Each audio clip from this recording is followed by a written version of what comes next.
যারা ষড়যন্ত্রে লিপ্ত আছে আবারও 7ই নভেম্বরের স্পিরিটে সবাইকে ঐক্যবদ্ধ হয়ে আমাদের ওদেরকে বুঝিয়ে দিতে হবে এই দেশের মালিক বাংলাদেশের মানুষ। আমার সামনে যারা আছে তারা গত 17 বছরে জ্বলে পুড়ে খাঁটি সোনায় পরিণত হয়েছে। আমার বিএনপির নেতা কর্মীরা জ্বলে পুড়ে খাঁটি সোনায় পরিণত হয়েছে। এই খাঁটি সোনাতে কোনো যাতে দাগ লাগতে না পারে, কেউ যাতে প্রশ্ন করতে না পারে। মনে রাখতে হবে এই ঐক্যবদ্ধ বিএনপি শেখ হাসিনার পতন ঘটিয়েছে। মনে রাখতে হবে আজকের বিএনপিকে এখনো আন্দোলন শেষ হয় না।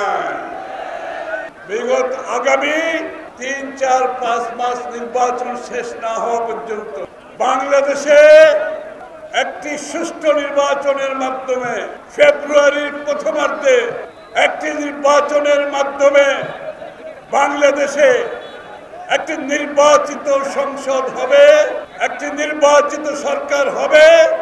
ততক্ষণ পর্যন্ত বিএনপির আন্দোলন শেষ হবে না। বিগত 17 বছর আমরা যেভাবে ঐক্যবদ্ধভাবে শেখ হাসিনাকে বিতাড়িত করেছি, আবারও ঐক্যবদ্ধভাবে বিএনপির বিজয় ছিনিয়ে আনতে হবে। জনাব তারেক রহমানকে প্রধানমন্ত্রী হিসাবে দেখতে চায় বাংলাদেশের মানুষ। তাহলে উত্তর একটা, ঐক্য ভাঙার কোনো সুযোগ নাই। ঠিক আছে? ঠিক আছে? কি লাগবে? কি লাগবে? ঐক্য। কি লাগবে? কি লাগবে?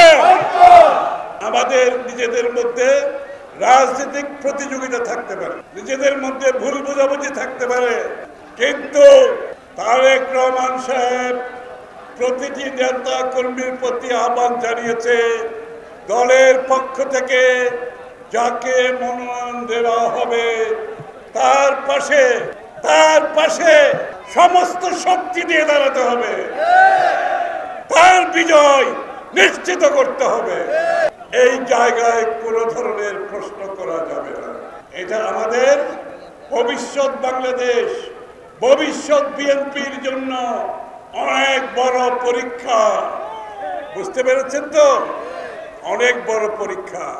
এই পরীক্ষায় উত্তীর্ণ হতে হবে বিএনপিকে। এই পরীক্ষায় উত্তীর্ণ হতে হবে আমাদের সকলকে, আপনাদের সকলকে।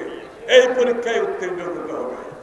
আমাদের 7ই নভেম্বরের স্পিরিট থেকে যেটা আমি একটা কথাই বলবো, 7ই নভেম্বরে যেভাবে সমস্ত জাতি ঐক্যবদ্ধভাবে বাংলাদেশের শত্রুদের মোকাবেলা করেছে, গণতন্ত্রের শত্রুদের মোকাবেলা করেছে, বাংলাদেশের স্বাধীনতা সার্বভৌমত্ব বিপন্নকারীদের মোকাবেলা করেছে, আজকে আবার সময় এসেছে ঐক্যবদ্ধভাবে যারা গণতন্ত্রকে বাধাগ্রস্ত করতে চায়, ঐক্যবদ্ধভাবে যারা জনগণের নির্বাচনকে বিলম্বিত করতে চায়, যারা জনগণের নির্বাচনকে বাধাগ্রস্ত করতে চায়, যারা বাংলাদেশের মানুষের মালিকানাকে বাধাগ্রস্ত করতে চায়, যারা ষড়যন্ত্রে লিপ্ত আছে, আবারও 7ই নভেম্বরের স্পিরিটে সবাইকে ঐক্যবদ্ধ হয়ে আমাদের ওদেরকে বুঝিয়ে দিতে হবে এই দেশের মালিক বাংলাদেশের মানুষ। তার মালিকানার পরীক্ষা হবে নির্বাচনের মাধ্যমে, তার মালিকানা হবে তার প্রতিনিধি নির্বাচনের মাধ্যমে, তার মালিকানা নিশ্চিত হবে নির্বাচিত সংসদের মাধ্যমে, তার মালিকানা নিশ্চিত হবে নির্বাচিত সরকারের মাধ্যমে। এর পথে যারা বাধাগ্রস্ত করবে তাদেরকে বাংলাদেশের মানুষ যেইভাবে 7ই নভেম্বর পরাজিত করেছিল, এইবারও তাদেরকে পরাজিত করতে হবে। বন্ধুগণ,